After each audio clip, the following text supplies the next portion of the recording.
हमसे जात ना पूछिए, हमसे सवाल पूछिए।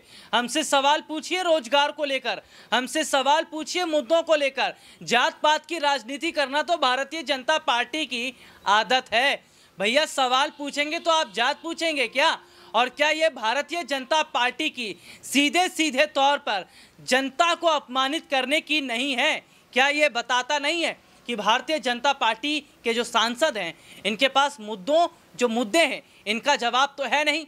ये लोग जात पात पर आ जाते हैं। और क्या अगर हम बात करें, जो देश के प्रधानमंत्री नरेंद्र मोदी जो जात पात को ख़त्म कर रहे हैं, सबका साथ सबका विकास की बात कह रहे हैं, क्या इस तरीके से सबका विकास होगा? क्या इस तरीके से देश को आगे लेकर जाएगा? जब बीजेपी के सांसद भरे सदन में जात पूछते हैं तो भला कौन नहीं भड़केगा? और सीधे तौर पर अगर हम बात करें तो क्या बीजेपी अब फिर से जात पात की राजनीति पर शुरू हो गई है? नमस्कार, मैं हूं राहुल शर्मा और आप देख रहे हैं आज का सबसे बड़ा मुद्दा, और मुद्दा है जाति को लेकर।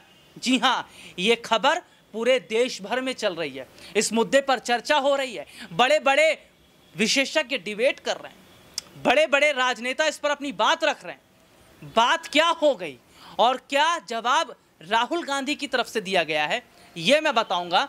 और पूरा मामला है क्या, इसको जरा समझिएगा। उसके बाद आप खुद ये बताइए कि जो राजनीति हो रही है, जो चल रहा है माहौल सदन के अंदर, क्या ये ठीक नहीं है?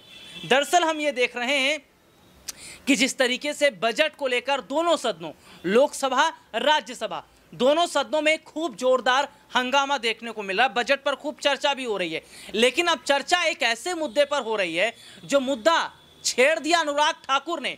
राहुल गांधी ने कुछ सवाल क्या पूछ लिए। अनुराग ठाकुर ये कह रहे हैं कि पहले आप अपनी जात तो देख लीजिए, आप किस जात से आते हैं। ये अनुराग ठाकुर ने कहा। मैं दिखाऊंगा, जी मैं दिखाऊंगा। अनुराग ठाकुर अगर जात पात की बात कर रहे हैं तो क्या प्रधानमंत्री नरेंद्र मोदी जात पात देखकर अब नियम बनाएंगे? जात पात देखकर जो है देश का विकास किया जाएगा? और अनुराग ठाकुर ने जैसे ही ये बात कही कि राहुल गांधी पहले अपनी जात खुद देख ले, वो क्या हैं? आप समझ रहे हैं, हिंदू हैं या मुसलमान हैं? इस पर अखिलेश यादव ने कहा, अनुराग ठाकुर आपको शर्म आनी चाहिए, आप मुद्दों पर बात नहीं कर पा रहे और जात पात की बात कर रहे हैं। यह भारतीय जनता पार्टी की नीति है, यह बीजेपी के सांसदों का चाल चलन है। किस तरीके से सदन में हम देख रहे हैं कि आज बीजेपी के सांसदों के पास बोलने के लिए कुछ नहीं है और सवाल का जवाब आप देते नहीं हैं, और आप देश की जनता को गुमराह कर रहे हैं। हिंदू मुसलमान के नाम पर आपने लोकसभा का चुनाव लड़ा, लेकिन आपने देखा तस्वीरें क्या निकली। और अब मैं अपने दर्शकों को बता दूं, ये कहा जा रहा, अनुराग ठाकुर आपको माफी मांगनी पड़ेगी। आपने कैसे ये सवाल खड़ा कर दिया भरे सदन में कि राहुल गांधी कौन सी जात से आते हैं?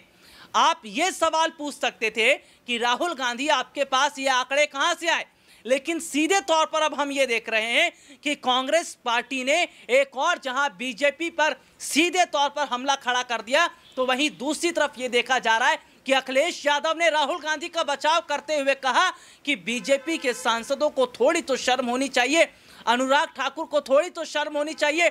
महिला पहलवान जब दिल्ली में प्रोटेस्ट कर रहे थे तब तो आप नहीं गए वहां पर बात करने के लिए। जब महिलाओं का जिक्र होता है या देश के मुद्दों का जिक्र होता है तब तो बीजेपी के सांसद चुप्पी साध लेते हैं। आज संसद में 4 सवाल राहुल गांधी ने पूछ लिए तो बीजेपी सांसदों की उल्टी गिनती शुरू हो गई। क्यों? क्योंकि धर्म और जाति की राजनीति करने वाले ये क्या बताएं कि बजट इन्होंने 2 राज्यों को क्यों दिया है। क्या ये बात सही नहीं है कि जो बजट पेश किया गया ये केवल और केवल कुर्सी बचाने के लिए बजट है? जी हाँ, कैसे अनुराग ठाकुर ने ये जो मुद्दा छोड़ दिया है जात पात को लेकर, और कैसे अब बीजेपी इस पर मुंह छुपाती फिर रही है, देखिए। माननीय सभापति जी, जिसकी जात का पता नहीं वो गन्ना की बात करता है।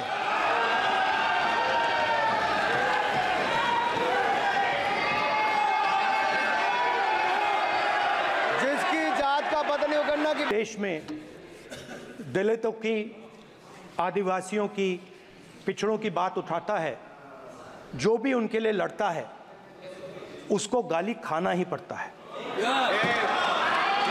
और मैं ये सब गालियां खुशी से खाऊंगा। क्योंकि महाभारत की बात हुई तो महाभारत में अर्जुन को सिर्फ मच्छी की आंख दिख रही थी, उसी प्रकार मुझे सिर्फ मच्छी की आंख दिख रही है। जाति जनगणना हम करा के दिखाएंगे। खत्म। आपको जितनी गाली देनी है आप दीजिए, हम खुशी से लेंगे। धन्यवाद। गौरव, धन्यवाद। श्री अनुराग ठाकुर जी। गौरव गौरव जी, नहीं गौरव जी, आप देखिए, गौरव जी आपको हमने समय दीजिए। खत्म हो जाएगा सर। श्री राहुल गांधी, खत्म हो जाएगा सर। श्री राहुल गांधी प्लीज। राहुल गांधी जी, ये तय कर ली, ये तय कर ली। मुझे जब आप चाह रहे हैं मैं आपको बोलने का अवसर दे रहा हूं। हाँ सर, तो कम से कम गौरव जी आपके बोलने के बाद ऐसी परिस्थिति न क्रिएट करें कि स्पीकर सर, सदन को चलाने की जिम्मेदारी जितनी सत्ता पक्ष की है उतनी प्रतिपक्ष भी है। अनुराग ठाकुर जी ने मुझ पर गाली दी है। नहीं, कोई नहीं। मुझे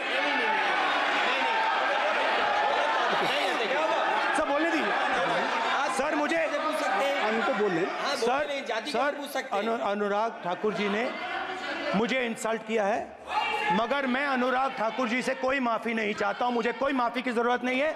मैं लड़ाई लड़ रहा हूं। जितनी आपको गाली देनी है मैं आपसे कभी माफी नहीं मांगूंगा। मुझे अग्निवीर की बात कही गई और अखिलेश यादव जी ने मेरा नाम लेके कहा।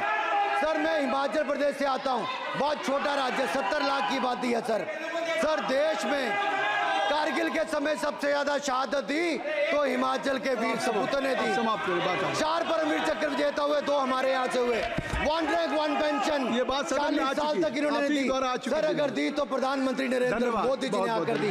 और ये नहीं सर, अग्निवीर योजना में 100% एम्प्लॉयमेंट की गारंटी है और हमारी 100%। सर एक बात अंत में लास्ट बात कह रहा हूँ सर, ये लास्ट है सर। मैं एक बात, ये आखिरी बात कह रहा हूँ सर।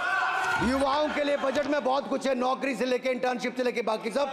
मैं निर्मला जी को और प्रधानमंत्री जी को बहुत बहुत उसके लिए बधाई देता हूं। सर स्पेस सेक्टर के लिए 1000 रुपये वेंचर कैपिटल फंड भी दिया गया। सर जिस देश में स्पेस के नाम पर शायद बहुत कम कुछ दिखता था, आज चंद्रयान मिशन की सफलता के कारण दुनिया का पहला देश भारत बना है। सर यही नहीं सर, इनके समय हेमराज का गला रेत कर ले गए थे, वापस नहीं लाए थे। हमने सर्जिकल स्ट्राइक करके अपनी सेना को मजबूत किया। ये देखा आपने।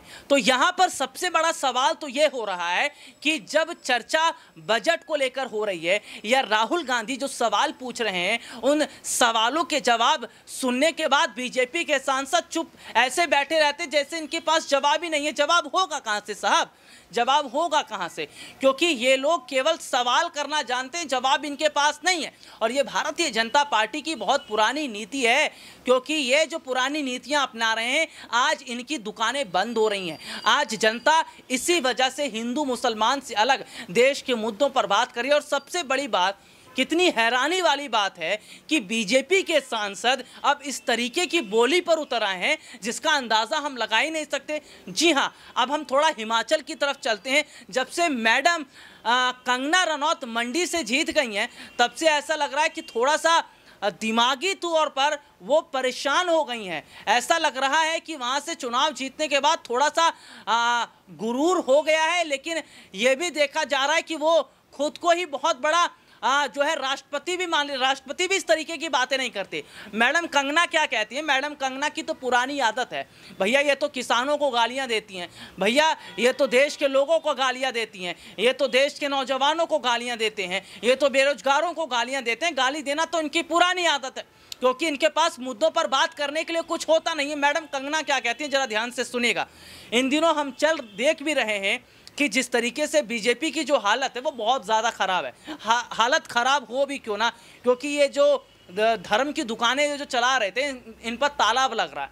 क्योंकि ये देखा जा रहा है कि भैया जनता तो विपक्ष पर सपोर्ट कर रही है, फ़ायदा कर रही है, क्योंकि जनता ये देख रही है कि ये विपक्षी जो लोग हैं भैया यही तो उठा रहे हैं जनता के मुद्दे, संसद में यही तो बात कर रहे हैं, तो इन्हीं को सपोर्ट करो। राहुल गांधी लगातार एक्टिव हैं। राहुल गांधी बजट पर बात कर रहे हैं, देश के मुद्दों पर बात कर रहे हैं, किसानों पर बात कर रहे हैं, बेरोजगारी पर बात कर रहे हैं। मैडम कंगना कहती हैं कि राहुल गांधी ड्रग्स के एडिक्ट हैं, ड्रग्स लेते हैं राहुल गांधी। ये बात कंगना मैडम ने कही है। ये वही कंगना मैडम है जिनके मुंह पर जोरदार थप्पड़ मार दिया था सीआईएसएफ की महिला जवान ने। क्योंकि अपने दर्शकों को हम बता दें, ये वही कंगना है जिन्होंने जो किसान आंदोलन के टाइम पे जो किसान बैठे थे उनको कहा था कि ये तो 1000 2-2 हज़ार में बिकने वाले हैं।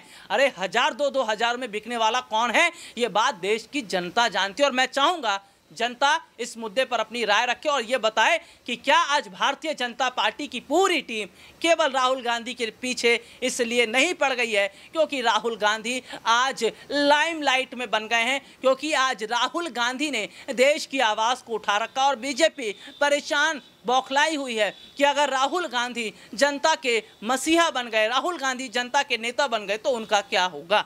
आज के लिए इतना ही, आपसे फिर दोबारा मुलाकात होगी, तब तक के लिए इजाज़त दीजिए, नमस्कार।